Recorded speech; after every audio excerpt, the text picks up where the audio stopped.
This is the aftermath of taking my Jeep on an off-roading adventure, and it's time to get it cleaned up.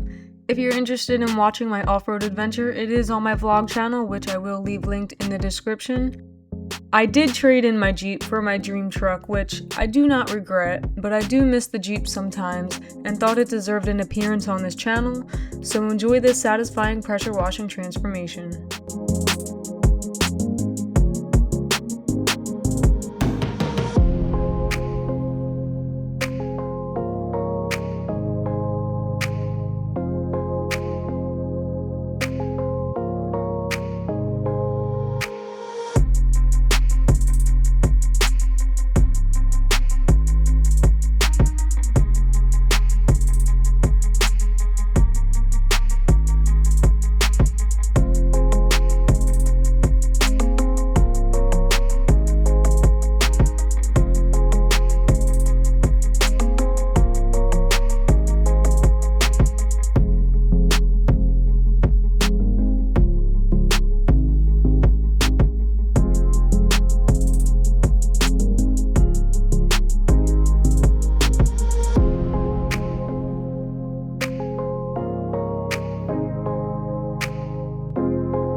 As you will see in the video, I did not record the entire Jeep being pressure washed. I only recorded the parts that I could get a good angle to where you could actually see the dirt.